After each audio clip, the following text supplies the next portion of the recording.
Get rich के एक special episode में आपका फिर से स्वागत है और ये एपिसोड काफ़ी स्पेशल है क्योंकि आज मैं बात करने जा रहा हूँ एक ऐसे इंडिविजुअल से जिन्होंने बहुत लोगों को प्रेरित किया है, इनफैक्ट काफ़ी लोगों को इंस्पायर किया है।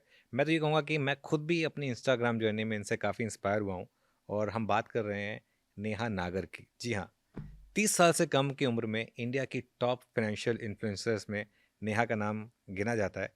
और अगर आप नेहा को इंस्टाग्राम पे फॉलो करेंगे तो 1.5 मिलियन फॉलोअर्स हैं उनके, और उनके वीडियोस पर जनरली आप बहुत ज़्यादा लाइक्स देखते हैं। और काफ़ी इनकी एक मुहिम रही है कि आम लोगों को एक सरल भाषा में फाइनेंस सिखाया जाए। तो चलिए उनसे बातचीत करते हैं। Neha, thank you so much for joining us today on get rich. बहुत अच्छा लगा आपसे मिलकर। थैंक यू सर, मुझे बहुत अच्छा लग रहा है आपके सामने बैठकर, जिनको हम टीवी में देखते आए हैं अभी तक। बहुत ही अच्छी फीलिंग है। Thank you so much for inviting. तो नेहा, पहले ये बताइए कि कब आपने डिसाइड किया कि मुझे इन्फ्लुएंसर बनना है? ऑब्वियसली जब आपने शुरू किया होगा आपने कभी सोचा नहीं होगा कि इस लेवल की सक्सेस मिलेगी। लेकिन शुरुआत कैसे हुई और इनिशियल फेज के बारे में बताइए अपने। जी, तो एज सच सोचा नहीं था, पता नहीं था क्या होता है इन्फ्लुएंसर, क्या एक क्रिएटर इकोनॉमी होती है। बट मैं थोड़ी सी जर्नी अपनी बताना चाहूँगी यहाँ पर। तो मैं एक गांव में पैदा हुई थी, तो 13 साल तक मैं वहीं रही थी। तो हिंदी मीडियम से मैं पढ़ी थी। उसके बाद शहर शिफ्ट हो गए तो वहाँ इंग्लिश मीडियम था। तो जो शहर से गांव का ट्रांजिशन है वो थोड़ा अंडर कॉन्फिडेंट मुझे बना गया, जिसकी वजह से मैं खुल के नहीं बात कर पाई जब यहाँ पर आई। बट थोड़ा सा ये था कि पढ़ लिख लूंगी तो कुछ अपने लिए कर लूंगी। तो अपनी फैमिली से मैं पहली लड़की हूँ जो इतना पढ़ी लिखी है, खुद के लिए कुछ काम कर रही है। अदरवाइज सारी ही हाउस वाइफ है। तो मुझे ये स्टार्टिंग से था कि मुझे हाउस वाइफ तो नहीं बनना है, इंडिपेंडेंट बनना है। तो जब हम यहाँ पर आए शहर में तो बस ये क्लियर था कि भाई पढ़ूंगी तो ही सब कुछ होगा। फिर 12th तक मैंने फिर भी कोप अप करके ठीक ठाक मार्क्स ले आए। 12th के बाद 12th में मैंने कॉमर्स कॉमर्स लिया था, और कॉमर्स जो लेते हैं वो सिर्फ एक ही चीज़ करते हैं, चार्टर्ड अकाउंटेंसी का कोर्स। तो मैंने वही परस्यू किया। एंड बाय लक कहो या थोड़ा सा हार्ड वर्क भी था, कुछ लेवल सही ढंग से क्लियर हो गए। बट देन फिर उसके बाद लेवल्स क्लियर नहीं हो पाए मेरे, तो मैं अटक गई। अब जिनका सी अटक जाता है वो क्या करते हैं, एमबीए फाइनेंस। तो मैंने भी वही किया। मैंने उससे पहले जॉब भी की थी बीपीओ में 1 डेढ़ साल, जब मैं सीए की तैयारी कर रही थी, क्योंकि फंड्स चाहिए होते थे एमबीए के लिए। तो खुद ही इकट्ठे किए वो मैंने, एमबीए फाइनेंस किया उसके बाद। एमबीए फाइनेंस के बाद जॉब लग गई मेरी आईएफएल वेल्थ मैनेजमेंट में। वहाँ पर स्टॉक मार्केट में मेरा ज़्यादा इंटरेस्ट आया कि हम्म। कैसे लोग वेल्थ मैनेज कर रहे हैं, मतलब बिजनेस से जो कमाया हुआ पैसा है उसको सही ढंग से यूज करके उससे भी पैसे कैसे कमा रहे हैं लोग। और मुझे ऐसे क्लाइंट्स मिलते थे जिनका पोर्टफोलियो, जिनका शायद बिजनेस इतना अच्छा अर्निंग नहीं दे रहा लेकिन उनका पोर्टफोलियो बहुत अच्छी अर्निंग दे रहा होता था उनको। तो वहां से मुझे बहुत कॉन्फिडेंस आने लगा कि चलो मैं अपने आप को और एजुकेट करती हूँ। तो वहां से मेरी स्टॉक मार्केट की जर्नी स्टार्ट हुई थी। बट अगेन वहां पर 1.5 साल होने के बाद मुझे लगा कि मुझे खुद का भी कुछ करना है, क्योंकि मोस्ट ऑफ द क्लाइंट जिनसे मैं मीटिंग पे जाती थी या मिलती थी, जिनका पोर्टफोलियो हम हैंडल कर रहे थे, वो ज़्यादातर बिजनेस वाले ही थे। तो मैंने कहा मुझे भी कुछ अपना बिजनेस का ही करना है, अगर मुझे कुछ ज़्यादा बिल्ड करना है बड़ा। तो इसलिए मैंने, क्योंकि टैक्सेशन पढ़ा था सीए में मैंने, और आर्टिकलशिप के दौरान काफ़ी कुछ सीख लिया था टैक्सेशन के बारे में। All the exams he clear नहीं हुए थे। तो मैंने कहा कि जो मुझे आता है मैं उसी में कुछ स्टार्ट करती हूँ। तो इस तरीके से मैंने टैक्सेशन हेल्प नाम की एक वेबसाइट बनाई, सिंपल वेबसाइट। मेरे भाई को आती है वेबसाइट मेकिंग, उससे ही बनवाई थी कि तू इसको बना के दे दे बस। और गूगल मैप करके, उस वक्त बिल्कुल नया ऐप लॉन्च हुआ था गूगल का, और वहाँ ज़्यादा लोग यूज़ नहीं करते, ट्रस्ट नहीं करते थे, तो बहुत कम ट्रैफिक था सीए लोगों का या टैक्सेशन फर्म का। तो मेरी फर्म टॉप पे रैंक करती थी। अगर कोई सर्च करता था ना, आईटीआर इन ग्रेटर नोएडा, या फिर जीएसटी किसी को करानी है, तो टॉप पे रैंक करती थी। उसके बाद फिर लॉकडाउन आ गया। लॉकडाउन में हम सारे घर बैठ गए, तो मेरे पास क्लाइंट्स की कॉल आनी कम हो गई, बिजनेस थोड़ा सा कम हो गया। मैंने कहा क्या करूँ मैं। तो हम सब स्क्रोलिंग ही कर रहे थे, टिकटॉक चला रहा था, कोई यूट्यूब चला रहा था। तब हमें एक्चुअली में पता लगा था कि सोशल मीडिया होता क्या है, यहाँ पर किस किस टाइप का कंटेंट मिलता है। तो उस वक्त टिकटॉक सबसे ज़्यादा लोग यूज़ करने लग गए थे, तो मैं भी यूज़ करती थी फॉर फन। तो उसमें देखा मैंने कि 99% जो कंटेंट है वो सिर्फ किस बारे में है, डांस के बारे में, म्यूजिक के बारे में, कॉमेडी के बारे में, मेकअप के बारे में है। हाँ। एजुकेशन पर कंटेंट ही नहीं है। अगर एजुकेशन पे है भी तो वो करंट अफेयर वाला है ना। और फाइनेंस का तो था ही नहीं, हाँ। लिटरली नहीं हाँ। था, 0% हाँ। था फाइनेंस का। तो मैंने कहा यार मुझे फाइनेंस आता है, मैं तो इसी में कुछ कर सकती हूँ। तो मैंने बिना ज़्यादा कुछ सोचे 2-3 दिन मैंने जब कंटेंट देखा, मैंने कहा मैं भी कुछ करती हूँ। तो ऐसे ही उस वक़्त जब हमारे गवर्नमेंट ने एमएसएमई पैकेजेस लॉन्च किए थे आत्मनिर्भर भारत के अंडर, तो बहुत लोगों को कन्फ्यूजन था। तो मेरे पास भी जो क्लाइंट्स कॉल करते थे जनरली यही पूछते थे कि मैडम इसमें हमारा लोन हो सकता है क्या? गवर्नमेंट बोल रही है कि आपको बिज़नेस पे 9% मिल जाएगा, या फिर अभी आपको इंटरेस्ट नहीं भरना, बाद में जो मॉरेटोरियम पीरियड का कुछ आया था एमएसएमई हाँ, पैकेजेस में। हाँ, तो हाँ। लोगों ने क्लैरिटी नहीं थी इन चीज़ों की ना, कि कैसे वो इन चीज़ों में अप्लाई कर सकते हैं। मैंने कहा यही बना देती हूँ यार। और उस वक़्त आईटीआर की डेट भी एक्सटेंड होती गई थी, राइट? मतलब जुलाई हुआ, फिर हाँ, सितंबर हाँ, हुआ, तो हाँ, कितनी हाँ, बार एक्सटेंड हुई थी, तो हाँ, क्लियर नहीं था लोगों हाँ, को। हाँ। तो मैंने कहा चलो यही स्टार्ट करते हैं। तो मैंने वीडियोज़ बनाई, पहली कुछ वीडियोज़ इन्हीं 3 चीज़ों के बारे में जो गवर्नमेंट में चल रहा था चेंजेज़ में। और मैं क्या करती थी कि कोने में ना अपनी जब वीडियोज़ एडिट भी खुद ही करती थी, तो कोने में अपनी वेबसाइट का लिंक वो लगाती थी, taxationhelp.in। तो उससे क्या होता था कि मेरा अल्टीमेट एम था कि मेरे पास कॉल्स आए या कस्टमर्स आए। तो ऐसे-ऐसे करके मैंने 4-5 वीडियोज़ डाली और सारी ही हिट हो गई। हिट का मतलब है कि कोई 2 लाख, कोई 1 मिलियन, तो मेरा पेज चल निकला, मतलब तो कहने उसके का। बाद फिर आपने सोचा कि इससे अच्छा तो अब मैं इसी को as a full time profession बना लेती हूँ। करेक्ट। क्योंकि ये लेकिन उस समय जब आपने शुरुआत की ऑब्वियसली आपने कभी सोचा नहीं होगा कि ये इस लेवल का बिज़नेस बन जाएगा। कब आपको लगा कि इस बिज़नेस में पोटेंशियल है? एक इन्फ्लुएंसर बनने में, फिनफ्लुएंसर बनने में इतना बड़ा पोटेंशियल है? हाँ जी, तो जब मैंने ये वीडियोज़ डाली वायरल हो गई, उसके बाद 1 साल तक तो मेरा एम यही था कि मेरे पास ट्रैफ़िक आ जाए, मेरे पास कस्टमर्स आ जाए। जब 1 साल निकल गया ना, और तब मैंने देखा कि कितने क्वेरीज़ आते हैं, कितने लोग क्वेश्चंस पूछते हैं, और धीरे-धीरे जो व्यूज़ का जो मेरे पास डिस्ट्रीब्यूशन है वो बढ़ने लगा। तो 1 साल बाद मुझे रियलाइज़ हुआ 2021 के एंड में कि यार टैक्सेशन हेल्प ठीक है, जो बिज़नेस कर रही हूँ वो ठीक है, लेकिन ये भी एक इंडिविजुअली अलग से बिज़नेस बन सकता है, क्योंकि यहाँ पर इतना डिस्ट्रीब्यूशन है हमारे पास। जब हमारे पास डिस्ट्रीब्यूशन है तो हम कुछ भी सेल कर सकते हैं। तो मुझे लगा कि अभी मैं पहले अपना कुछ का ब्रांड बना लेती हूँ, देन कोई बिज़नेस सेल करूँगी। तो फिर उस टाइम मैंने सोचा कि यार ठीक है, ब्रांड पे काम करना है। देन मैंने थोड़ा वीडियो का क्वालिटी इंक्रीज़ किया, फ्रीक्वेंसी इंक्रीज़ किया। धीरे-धीरे फिर अब फॉर्ब्स पे भी आ गई थी मैं 2023 में। तो इसी वजह से आ पाई, क्योंकि मैंने अपनी जो वीडियो का क्वालिटी है वो धीरे-धीरे बहुत ज़्यादा इंक्रीज़ कर लिया था। बिल्कुल। इनिशियली तो हम सब अपना खुद का ही मतलब एडिटिंग यूज़ करते हैं, उसके बाद धीरे-धीरे लगता है कि नहीं, थोड़ा उसको प्रोफ़ेशनली मैनेज किया जाए। कोलैबोरेशंस की रिक्वेस्ट आपको कब से आनी शुरू हुई? और एक समय आया होगा जब आपको ऑब्वियसली अब तो आज तो आप चुनती होंगी कि मुझे किस ब्रांड के साथ एसोसिएट होना है, किसके साथ नहीं होना है। तो उस चीज़ में आप किस चीज़ का ध्यान रखते हैं फिर? ब्रांड्स का कोलैबोरेशन सर 2021 के एंड में ही आ गया था। 1 साल तक तो मैंने ब्रांड्स नहीं की थी, क्योंकि मेरा एम ही अलग था। ब्रांड्स करना एम नहीं था। तो 21 में इस एंड में स्टार्ट हो गई थी, क्योंकि उस वक़्त वैसे भी बूम चल रहा था हर जगह, हर चीज़ का, आईपीओ का, क्रिप्टो का, स्टॉक्स का, हर चीज़ का बूम चल रहा था। और इवन स्टॉक मार्केट में भी हर महीने 10 लाख नए इन्वेस्टर्स जुड़ रहे थे। तो इस वज़ह से ब्रांड्स ही बहुत ज़्यादा अप्रोच करना चालू कर दी थी।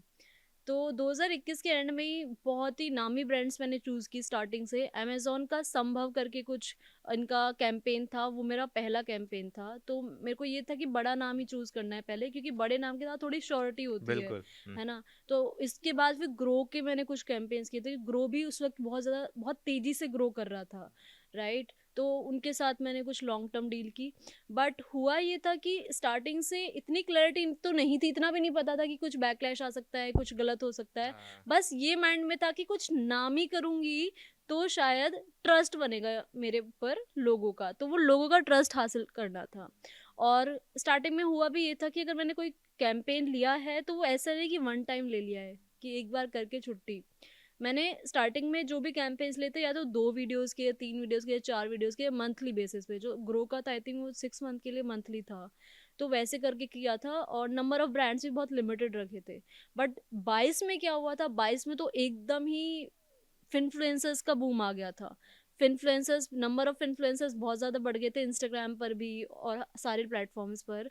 उसके बाद नंबर ऑफ ब्रांड्स बहुत ज़्यादा बढ़ गई थी, नई ब्रांड्स बहुत ज़्यादा आई थी जो मार्केट में टेस्टेड नहीं है, राइट?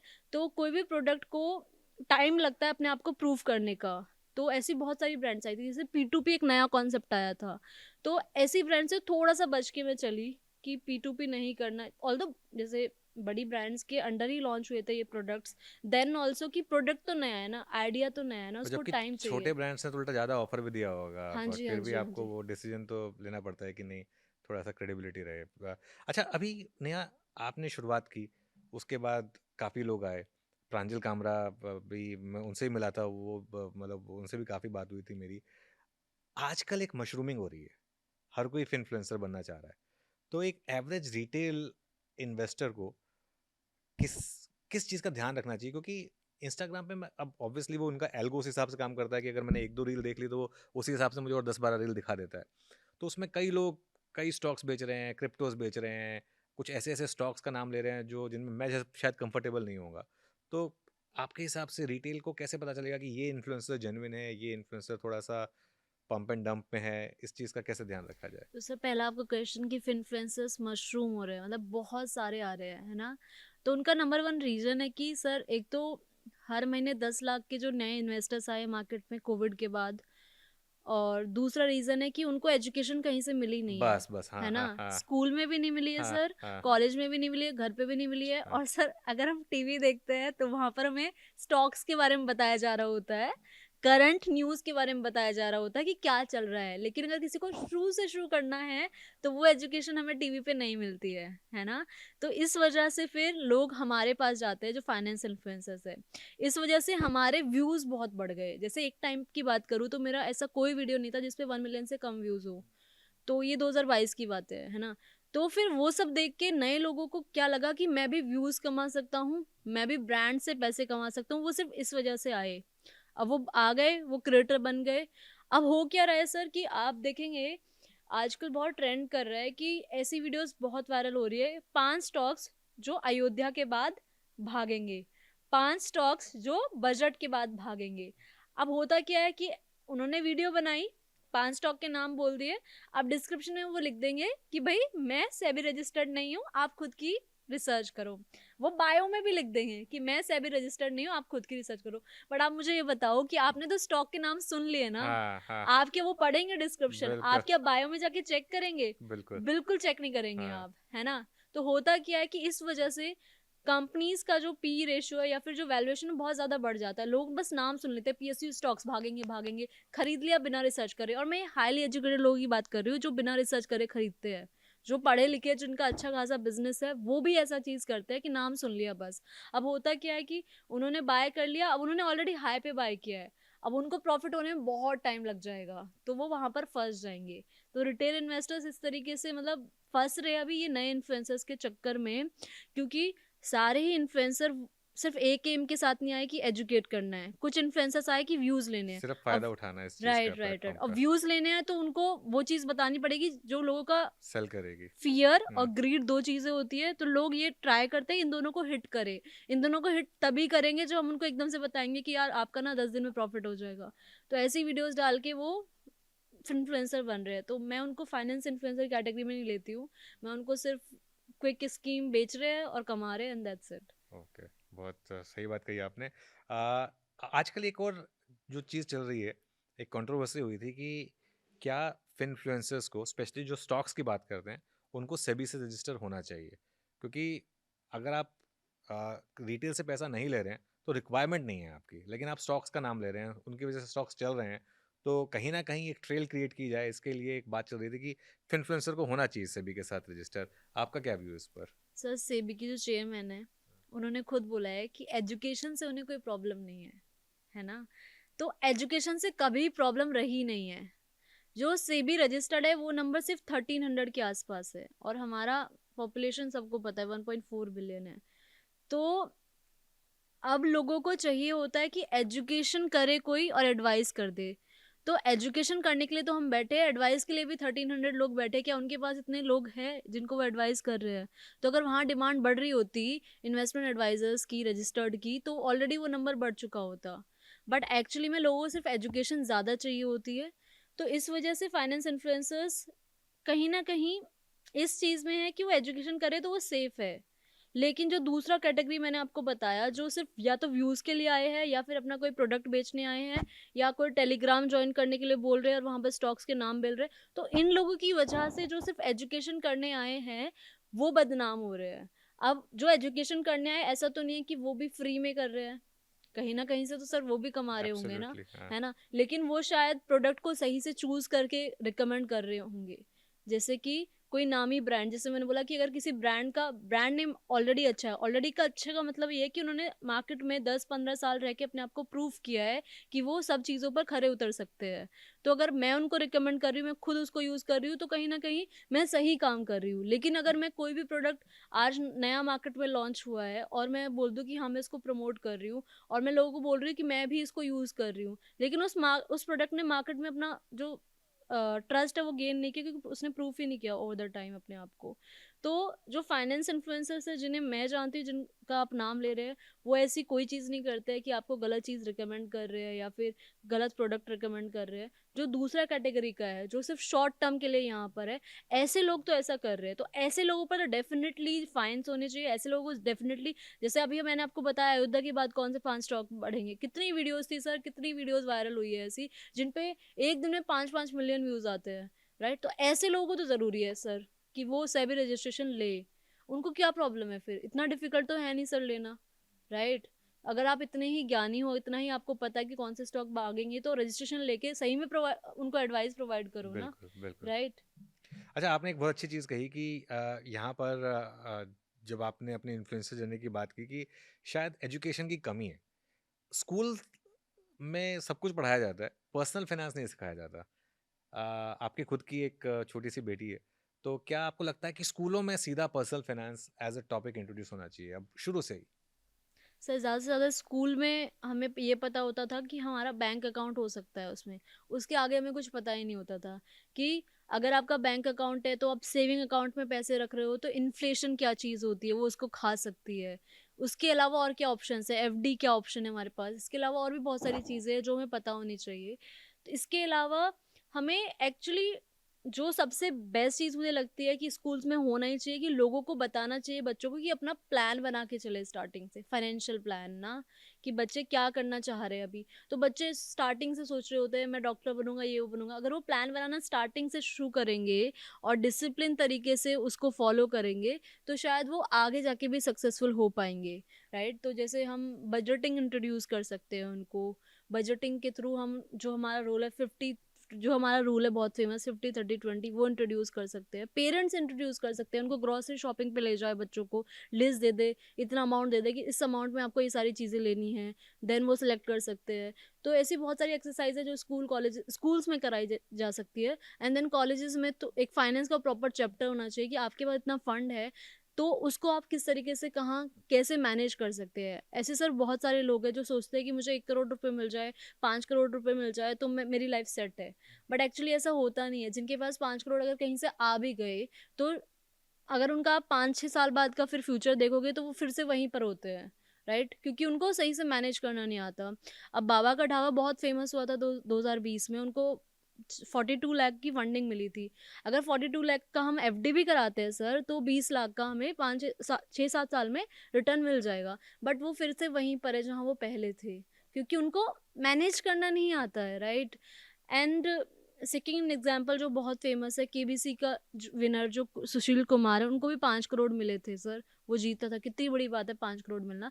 वो भी अब स्कूल टीचर ही है, तो उन्होंने क्या किया उस 5 करोड़ का, किसी को कुछ नहीं पता है ना? तो ये जो गलतियां हम करते हैं, ऑब्वियसली उन्होंने कुछ बिजनेस में इन्वेस्ट किया होगा, बट ये जो गलतियां है, कुछ ऐसा बैकअप तो रखना चाहिए था ना अपने पास कि हम अपना कुछ अलग से स्टार्ट कर दे। तो बहुत सारे कॉन्सेप्ट होते हैं सर जो हमें स्कूल में सिखाने चाहिए। जैसे इमरजेंसी फंड हो गया हमारा, कि हमारे पास वो होना ही चाहिए। बजटिंग हो गया, वो हमें सिखानी ही चाहिए कि डिसिप्लिन पहले से ही बच्चों का बन जाए, क्योंकि पॉकेट मनी आजकल हर कोई देता है, चाहे आपके 5 साल का बच्चा हो, चाहे आपका 10 साल का बच्चा हो। एक टाइम था हमें नहीं मिलती थी सर तो वो टाइम तो बहुत ही अलग था, लेकिन आजकल तो बच्चों को सभी देते हैं ना, तो उससे मैनेज करना हम सिखा सकते हैं बच्चों को। बिल्कुल, मैं गया था हंसराज कॉलेज में वहाँ पे मुझे पता चला, फिर आईआईटी भी गया था। वहाँ पे मुझे पता चला कि आजकल हर कोई अपनी पॉकेट मनी से एक पोर्टफोलियो बना रहा है, तो मुझे मेरे लिए काफ़ी एक अच्छी चीज़, क्योंकि जब हम कॉलेज में थे तब ये सब अवेलेबल नहीं था। आपकी जो ऑडियंस है, वो लार्जली क्या जो इंस्टाग्राम पर 20 टू 40 मेल है वो है, या फिर अब ज़्यादा वुमेन भी पार्टिसिपेट कर रही हैं इस जर्नी में? सर पहले मतलब 2020 में तो ऐसे था कि वुमेन का पार्टिसिपेशन सिर्फ 15% था मेरी ऑडियंस में। लेकिन धीरे धीरे मैंने कुछ ऐसा कंटेंट, क्योंकि मुझे पता था कि मुझे टारगेट तो करना है इस ऑडियंस को, तो इसलिए ऐसा कंटेंट बनाया मैंने कि अब वो 15 से 25% हो गया है। अब धीरे धीरे वो और बढ़ रहा है, 27 हो जाता है कभी, फिर वापस 25 आ जाता है, तो मे बी 30 हो जाए इस साल में। तो वो लेकिन है अंडर 30% ही, पर 30 भी बहुत 70% ज़्यादा है एक्चुअली। एक्चुअली में हाँ बहुत ज़्यादा है, हाँ, क्योंकि हाँ मुझे पता है सर। मेरे केस में तो 10% है। अच्छा हाँ अच्छा, okay okay, I know this thing. क्योंकि यूट्यूब पर डिफरेंट और प्लेटफॉर्म्स होते हैं। यूट्यूब पर मेरा भी सर 15% के आसपास है अभी भी, लेकिन इंस्टाग्राम पर अभी सबसे हाईएस्ट मेरा ही है, जिसमें विमेन ज़्यादा है, क्योंकि मैंने वैसा कंटेंट ज़्यादा प्रोड्यूस किया है। और सर हम पहली जनरेशन है जहाँ पर मेल और फीमेल दोनों अर्न कर रहे होंगे, राइट। तो हमें कोई सिखाने वाला नहीं है कि हम कैसे फाइनेंसेस को मैनेज कर सकते हैं बिफोर मैरिज, आफ्टर मैरिज। तो इसीलिए ऐसे टॉपिक्स को मैंने पिक किया है जो वुमेन को सेंट्रिक होंगे, राइट। जैसे बहुत वुमेन को नहीं पता होता है कि आप अगर शादी से पहले अगर अपने पार्टनर से बात करें तो क्या क्वेश्चंस पूछ सकते हैं, ताकि उनकी मनी माइंडसेट आपको पता लग पाए। बहुत सारी चीज़ें अब ऐसी हो रही है सोसाइटी में जहाँ पर जो हमारा पेशेंस लेवल है बहुत जल्दी ख़त्म हो रहा है, यानी कि छोटी सी कोई भी फाइट होती है वहाँ डाइवर्स तक बात आ जाती है। और जो भी फाइट के रीज़न होते हैं उसमें से 70-80% मनी से ही मनी। रिलेटेड हाँ होते हैं, हाँ मनी से ही रिलेटेड होते हाँ हैं। हाँ ऐसा बोलते हैं ना सर हाँ कि अगर लड़का कमा रहा है तो फैमिली के लिए कमा रहा है, हाँ, लड़की कमा रही है तो वो अपने अपने लिए लिए कमा रही कमाती है। है। तो हाँ ये माइंडसेट बन चुका है, हाँ ऐसा सारी लड़कियां नहीं होती है सर, हाँ हाँ है ना। हाँ तो उस जो हम सुनते हैं, जो हमारी अपब्रिंगिंग ऐसे हुई है कि लड़की कमाएगी तो वो अपने लिए कमाएगी, तुम्हें नहीं देगी। इस माइंडसेट से अगर लड़का आपसे शादी कर रहा है तो इवेंचुअली कहीं ना कहीं उसके माइंड में हमेशा ये बात रहने वाली है। तो उस चीज़ से कैसे हैंडल करेंगे, तो ये सीखना बहुत ज़रूरी है। तो ये आपने इसके ऊपर रील्स बनाई है अलग से? जी, जी, जी, बिल्कुल, कि ओके। शादी से पहले हाँ आप कैसे अपने पार्टनर से मनी को लेकर एक पेज पर आए। शादी के बाद कैसे आप और आपके पार्टनर एक साथ मिलकर किसी फाइनेंशियल प्लान पर काम करें, या फिर कैसे आप बजटिंग कर सकते हैं। हो सकता है लड़की 1,20,000 कमा रही हो, लड़का 1 लाख कमा रहा हो, या लड़का 1,30,000 कमा रहा हो। डिफरेंसेस तो सर होने ही है, राइट, सैलरी में, और दोनों ही काम करेंगे। अभी एक बहुत कॉन्सेप्ट वायरल हो रहा है, मतलब बहुत लोग फॉलो कर रहे हैं सर, डिंक बोलते हैं उसे, डबल इनकम नो किड्स। तो मेट्रो सिटीज में बहुत ज़्यादा वायरल हो रहा है, मतलब लोग फॉलो करना चाहते हैं।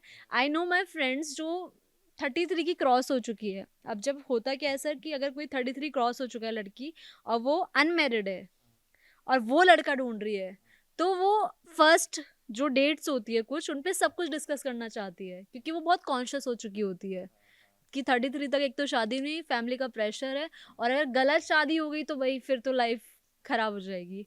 तो जनरली जो मेरी फ्रेंड्स मुझे बताती है कि क्या क्या बातें होती है, तो लड़के पहले ही पूछते हैं कि आप अगर कमाओगी तो घर में दोगी ना, हाँ ऐसा तो नहीं है कि आप खुद ही रख लोगे। हाँ। तो ये बहुत बट ये ओपन। कॉन्वर्सेशन होनी जरूरी है, ये कॉन्वर्सेशंस मेरे ख्याल से काफ़ी ज़रूरी है। मतलब एक इवन शादी के बाद भी हस्बैंड वाइफ के बीच में एक कांस्टेंट कॉन्वर्सेशन होना मनी को लेकर बहुत ज़रूरी है। हमारे यहाँ पता नहीं क्यों इसको एक टैबू माना जाता है एक तरीके से। बिल्कुल सर, क्योंकि पहली जनरेशन है, शायद हम सेकंड है, अगर पहली नहीं है तो सेकंड जनरेशन है जो दोनों ही अर्न कर रहे होते हैं, दोनों में उतना पैशन होता है, एम्बिशंस होते हैं काम को लेकर। और उससे पहली जनरेशन हमें ये सिखाती नहीं है। हमारे पास कितनी कम रोल मॉडल्स होती है जो वुमेन होती है। तो जनरली यही सोचा जाता है कि वुमेन घर का ही देख लेगी, उतना इनफ है ना, मोर देन कि वो काम कर लेगी, जब तक बच्चे नहीं होते, बच्चे हो गए तो घर संभाल लो, दैट्स इट, इतना सोचा जाता है। इसीलिए लड़कियां अब अगर, जैसे मैंने बताया मेरी फ्रेंड्स है, तो वो पहले ही सब कुछ डिस्कस करना चाहती है। एंड मैन भी आके खुद डिस्कस करते हैं चीज़ें, तो वो बहुत ज़्यादा चीज़ें सॉर्ट हो जाती है कि शादी के बाद शायद इन चीज़ों पे तो कलेश होंगे नहीं। ऑब्वियसली कलेश तो होने ही है सर, फाइट्स तो होनी है, बट एटलीस्ट इन रीजंस की वजह से तो नहीं होंगी, क्योंकि ये रीजंस कहीं न कहीं इतने बड़े बन जाते हैं कि फिर सॉल्व नहीं हो पाते हैं। तो इसलिए बहुत ज़रूरी है कि हम शादी से पहले कुछ क्वेश्चंस पूछें, जो अपने हैं, उनके क्वेश्चन, जो दूसरों के उनके क्वेश्चंस को आंसर करें। शादी के बाद हम बजटिंग कैसे कर रहे हैं? क्या हम दोनों की इनकम को मर्ज करके घर चलाने वाले हैं, या अलग-अलग रख के? अलग-अलग रख के भी घर चलाया जा सकता है सर, लेकिन उसके लिए बहुत ज़्यादा ज़रूरी है कि हम खुल्लम-खुल्ला बात करें कि अगर हम अलग रख रहे हैं तो हम इस टर्म्स पे अलग रख रहे हैं। मर्ज कर रहे हैं तो फिर भी इतनी प्रॉब्लम शायद ना हो, लेकिन जनरली लोग सोचते हैं कि यार मेरा खुद का भी अलग से हो, और मैं तो नहीं इतना तो साथ में तो मिलके कर आप और सकती। आपके हस्बैंड कॉन्स्टेंटली इस बारे में बात करते हैं? आपके बीच में कोई कलेश नहीं होते ना? नहीं नहीं, ऐसा कुछ नहीं है सर। कहते हैं ना, शादी का जो स्टार्टिंग का 3 साल होता है वो कलेश ही होता है। पहला साल तो हनीमून में चला जाता है, मतलब वो लवी डवी वाला पीरियड, और स्टार्टिंग के जो नेक्स्ट जो 2-3 साल होते हैं उसमें लड़ाइयाँ शड़ाइयाँ होती है। तो डेफिनेटली वो हमारे बीच में भी है। मेरे हस्बैंड एक चार्टर्ड अकाउंटेंट है, बट हमारी भी अरेंज मैरिज थी, और जब मैं 24 की थी, मेरे हस्बैंड 27 के, तो हम दोनों ही यंग थे, थोड़ा पैशन ज़्यादा था। तो हमने भी फर्स्ट डेट पे या जब घर वालों ने मिलाया तो सब यही बातें करी थी। तो सर मेरा सवाल क्या था, मेरा सवाल उनसे यही था कि मैं शादी के बाद काम कर सकती हूँ ना? तो लड़कियां सिर्फ इतना ही सोच पाती है, उससे आगे नहीं सोच पाती है, राइट? तो मेरा सबसे पहला यही सवाल था। उन्होंने जिस तरीके से आंसर किए कि हाँ, और फिर और भी डिस्कशंस किए उन्होंने पैसों को लेकर, तो मुझे लगा कि ठीक है, यहाँ चीज़ें सॉर्टेड हो सकती है। ओके, तो ये नंबर 1 क्राइटेरिया था आपका। हाँ जी, हाँ जी, बिल्कुल सर, क्योंकि मैं ऐसी कम्युनिटी से आती हूँ, मैंने अभी आपको बताया था कि जहाँ पर लड़कियाँ ज़्यादा पढ़ती नहीं हैं, पढ़ती है तो फिर जॉब नहीं करती है। तो मेरे लिए बहुत बड़ी बात थी कि अगर मैं शादी के बाद काम कर पाऊँ और बिना किसी स्ट्रेस के। तो ऐसी और भी मेरे इर्द-गिर्द बहुत सारी स्टोरीज़ है, और मैं मुंबई आती हूँ जो बहुत ज़्यादा मेट्रो है। नोएडा तो है बट इतनी नहीं है, तो यहाँ पर तो मुझे और स्टोरीज़ ऐसी सुनने को मिलती है जो मनी को लेकर इतनी ज़्यादा प्रॉब्लम्स हो जाती है रिलेशनशिप्स में। आपकी बहुत प्यारी बेटी है, मैं मिला था उनसे। तो उनके लिए आप इन्वेस्टमेंट कर रही हैं अभी से, कैसे मैनेज करती हैं? बिल्कुल सर, तो फाइनेंस इन्फ्लुएंसर्स एक स्कीम है, उसको बहुत ही ज़्यादा प्रमोट करते हैं, दैट इज़ सुकन्या समृद्धि योजना, जिसमें हमें टैक्स फ्री रिटर्न्स मिलते हैं, और 7 to 8% का इसमें हमें ब्याज दर मिल जाता है। इन्फ्लेशन हमारी 6% है, तो उससे तो ज़्यादा मिल ही जाता है इन द लॉन्ग रन। तो सबसे पहले हमने भी वही खोला था, और अंडर 10, अगर आपकी बेटी 10 साल से छोटी है तो उसके लिए आप ये ओपन करा सकते हैं। तो सबसे पहले हमने वो किया, और उसके बाद हमने डेफिनेटली, क्योंकि हम ट्रस्ट करते हैं इंडिया की ग्रोथ स्टोरी पर, इस वजह से हमने सिर्फ सिंपल निफ्टी 50 इंडेक्स फंड में कुछ अमाउंट हम दोनों ही कंट्रीब्यूट कर रहे हैं उसके लिए, सो दैट 10 years और 20 years लेटर वो खुद का कुछ करना चाहेगी तो उसके अकॉर्डिंग वो कर पाएगी। इसके अलावा भी सर सोवरिन गोल्ड बॉन्ड, उसमें भी हमें टैक्स फ्री रिटर्न्स मिलते हैं। उसमें भी हमें जो गोल्ड का मार्केट रेट है वो तो मिल रहा है, प्लस गवर्नमेंट भी हमें 2.5% देती है, राइट? और उसमें टैक्स बेनिफिट्स भी होते हैं। और तो ऐसी चीज़ें हमने उसके लिए बकेट बनाई कि हम 4-5 चीज़ों में उसके लिए इन्वेस्ट कर देंगे, सो दैट उसका जो पोर्टफोलियो डाइवर्सिफाइड भी रहे। और कभी, क्योंकि एजुकेशन इन्फ्लेशन सर 12-13% है। आईआईएम की फीस जो 2009 में 5 लाख थी, 2015 में वो 15 लाख हो गई, और अब 22-23 लाख के आसपास बिल्कुल, चल रही है ना? बिल्कुल, हाँ। इतना फीस बढ़ रहा है। आपने शायद वीडियोस देखी होंगी कि कैसे बैंगलोर के कुछ स्कूल्स में, प्री स्कूल्स में 1 लाख 2 लाख की फीस चार्ज हो रही है।